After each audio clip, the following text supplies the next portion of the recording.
നമസ്കാരം, എല്ലാവർക്കും നമ്മുടെ ചാനലിലേക്ക് വീണ്ടും സ്വാഗതം. ഇന്ന് നമ്മൾ തയ്യാറാക്കാൻ പോകുന്നത് വളരെ ആരോഗ്യപ്രദമായിട്ടുള്ള ഒരു പ്രഭാത ഭക്ഷണമാണ്. നമുക്കൊക്കെ പ്രിയപ്പെട്ട ദോശയും ഇഡ്ഡലിയും ഇന്ന് നമുക്ക് റാഗി വെച്ചിട്ടൊന്ന് തയ്യാറാക്കിയെടുക്കാം. ഇതിലേക്ക് ആവശ്യമായിട്ടുള്ള ഈ സാധനങ്ങളൊക്കെ അളന്നെടുക്കാൻ വേണ്ടി നിങ്ങളൊരു ഗ്ലാസ്സോ അല്ലെങ്കിൽ ഒരു കപ്പോ എടുക്കാം. അപ്പോൾ അതിൻ്റെ അളവിലാണ് ഈ കാണിച്ചിരിക്കുന്ന സാധനങ്ങളൊക്കെ അളന്നെടുക്കേണ്ടത്. അരിയും ഉഴുന്നും കൂടി ഞാൻ വെള്ളത്തിൽ നന്നായിട്ട് കഴുകിയതിന് ശേഷം ഇതേപോലെ കുതിർത്ത് വെച്ചിട്ടുണ്ട്. ഇവിടെ ഞാൻ പച്ചരിയല്ല എടുത്തിരിക്കുന്നത്, നമ്മൾ ചോറ് വെക്കാൻ വേണ്ടി ഉപയോഗിക്കുന്ന മട്ട അരിയില്ലേ, അതായത് ബ്രൗൺ കളറിലുള്ള കുത്തരിയില്ലേ, അതാണ് എടുത്തിരിക്കുന്നത്. അപ്പോൾ അത് 1 ഗ്ലാസ് വേണം. അതേപോലെ ഉഴുന്നും 1 ഗ്ലാസ് വേണം. രണ്ടും ഒരേ അളവിൽ തന്നെ വേണം. അപ്പോൾ നിങ്ങൾക്ക് ഈ മട്ട അരിക്ക് പകരം പച്ചരി ഉപയോഗിക്കാം, അല്ലെങ്കിൽ ഇഡ്ഡലി അരി ഉപയോഗിക്കാം. ഞാനിവിടെ ഈ മട്ട അരിയാണ് എടുത്തിരിക്കുന്നത്. ഇത് നന്നായിട്ട് കഴുകിയതിന് ശേഷം ഇതേപോലെ ഒന്ന് കുതിർത്ത് വെക്കുക. പിന്നെ നമുക്ക് വേണ്ടത് റാഗിപ്പൊടിയാണ്. നമ്മൾ കടയിൽ നിന്നൊക്കെ ഇടിയപ്പമൊക്കെ തയ്യാറാക്കാൻ വേണ്ടി വാങ്ങിക്കുന്ന റാഗിപ്പൊടിയില്ലേ, വറക്കാത്ത റാഗിപ്പൊടി. അപ്പോൾ അതാണ് എടുത്തിരിക്കുന്നത്. അതും 2 ഗ്ലാസ് അല്ലെങ്കിൽ 2 കപ്പാണ് എടുക്കേണ്ടത്. പിന്നെ നമുക്ക് വേണ്ടത് അവലാണ്. ഞാനിവിടെ 1 ഗ്ലാസ് അവൽ എടുത്തിട്ടുണ്ട്. അപ്പോൾ നിങ്ങളുടെ കയ്യിൽ ബ്രൗൺ റൈസിൻ്റെ അവലുണ്ടെങ്കിൽ അത് തന്നെ എടുക്കുക. എൻ്റെ കയ്യിൽ അതില്ല, അതുകൊണ്ട് ഞാൻ വൈറ്റാണ് എടുത്തിരിക്കുന്നത്. അപ്പോൾ ഇത് മാവ് അരയ്ക്കുന്നതിന് ഒരു 5-10 മിനിറ്റ് മുമ്പ് മാത്രം വെള്ളം ഒഴിച്ചിട്ടൊന്ന് കുതിർത്തെടുത്താൽ മതി. ഇപ്പോൾ നിങ്ങളുടെ കയ്യിൽ റാഗിപ്പൊടിയില്ല, റാഗിയായിട്ടാണ് ഇരിക്കുന്നതെങ്കിൽ ഒരു 3 ഗ്ലാസ് റാഗിയാണ് എടുക്കേണ്ടത്. അപ്പോൾ പൊടിയായിട്ടാണെങ്കിൽ 2 കപ്പ് അല്ലെങ്കിൽ 2 ഗ്ലാസ് എടുത്താൽ മതി. നിങ്ങൾക്കിപ്പോൾ റാഗിയാണ് ചേർക്കേണ്ടതെങ്കിൽ ഈ അരിയും ഉഴുന്നും നന്നായിട്ട് കഴുകി കുതിർത്തതുപോലെ തന്നെ റാഗിയും നല്ലപോലെ കഴുകിയിട്ട് ഇതേപോലെ വെള്ളം ഒഴിച്ച് കുതിർത്ത് വെക്കണം. നിങ്ങൾ ഇതിൻ്റെ മാവ് ഗ്രൈൻഡറിലാണ് തയ്യാറാക്കുന്നതെങ്കിൽ ഇതെല്ലാം പ്രത്യേകം വെള്ളത്തിൽ കുതിർത്ത് വെക്കുന്നതാണ് നല്ലത്. അപ്പോൾ ഉഴുന്നൊക്കെ തനിയായിട്ട് ഗ്രൈൻഡറിൽ അരച്ചെടുക്കുകയാണെങ്കിൽ ഇഡ്ഡലിയൊക്കെ നല്ല മയത്തിൽ നമുക്ക് ഉണ്ടാക്കിയെടുക്കാൻ പറ്റും. അപ്പോൾ മിക്സിയിലാണ് അരയ്ക്കുന്നതെങ്കിൽ മാത്രം ഇതേപോലെ ഒന്നിച്ച് വെള്ളം ഒഴിച്ച് കുതിർത്താൽ മതി. മിക്സിയുടെ ജാറിലേക്ക് ആ എടുത്തു വെച്ചിരുന്ന എല്ലാ ചേരുവകളും കുറച്ച് ചേർത്തിട്ട് നന്നായിട്ട് അരച്ചെടുക്കുക. ഞാനിപ്പോൾ ഇതിലേക്ക് റാഗിപ്പൊടിയുടെ പകുതി ചേർത്തിട്ടുണ്ട്. ഇനി ഇതിലേക്ക് ഈ ചേരുവകളുടെയൊക്കെ മുകളിൽ നിൽക്കുന്ന രീതിയിൽ വെള്ളം ഒഴിച്ചിട്ട് ഇത് അരച്ചെടുക്കാം. മാവെല്ലാം അരച്ചെടുത്തിട്ടുണ്ട്. വെള്ളം അങ്ങ് അധികം ആയി പോകാതെ ശ്രദ്ധിക്കണം. അതേപോലെ ഈ മാവ് അരച്ചെടുത്തിട്ട് ആ ജാറിലേക്ക് തന്നെ കുറച്ച് വെള്ളം ഒഴിച്ചിട്ട് അതുകൂടി ഇതിലേക്കൊന്ന് ചേർത്ത് കൊടുക്കാം. ഈ മാവ് ഞാനിപ്പോൾ വൈകിട്ടാണ് തയ്യാറാക്കുന്നത്. ഇത് നാളെ രാവിലത്തേക്ക് വേണ്ടി മാറ്റി വെക്കണം.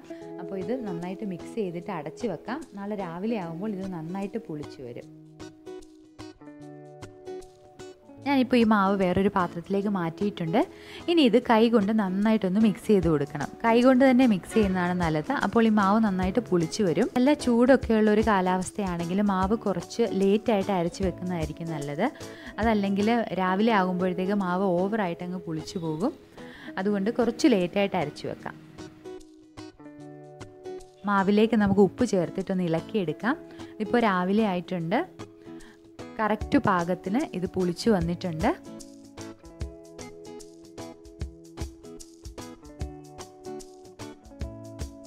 ഇഡ്ഡലി തട്ടിൽ ഇതേപോലെ എണ്ണ തടവിയതിന് ശേഷം അതിലേക്ക് മാവ് ഒഴിച്ചിട്ട് നമുക്ക് ആവിയിൽ വേവിച്ചെടുക്കണം. ഇഡ്ഡലി പാത്രത്തിൽ വെള്ളം ഒഴിക്കുമ്പോൾ ഒരുപാട്, അതായത് താഴത്തെ തട്ടിൽ മുട്ടുന്ന രീതിയിൽ വെള്ളം എടുക്കരുത്.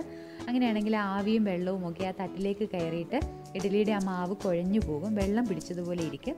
അതുകൊണ്ട് ആവശ്യത്തിന് മാത്രം വെള്ളം ആ പാത്രത്തിലേക്ക് ഒഴിച്ചാൽ മതി.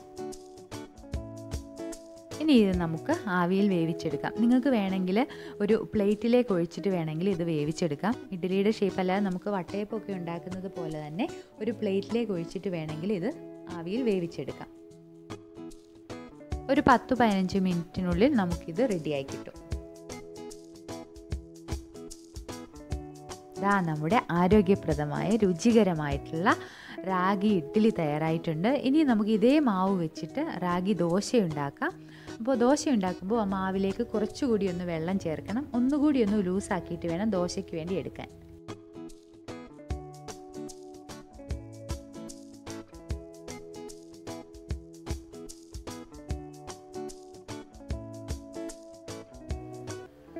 റാഗി ദോശ അടിപൊളിയായിട്ട് വന്നിട്ടുണ്ട്. അപ്പോൾ ഇഡ്ഡലിക്കും ദോശയ്ക്കും എല്ലാം പറ്റിയൊരു മാവാണിത്. അതുപോലെ കുഞ്ഞുങ്ങൾക്കോ മുതിർന്നവർക്കോ ആർക്ക് വേണമെങ്കിലും കഴിക്കാൻ പറ്റുന്ന വളരെ ആരോഗ്യപ്രദമായ ഒരു ആഹാരം കൂടിയാണ്.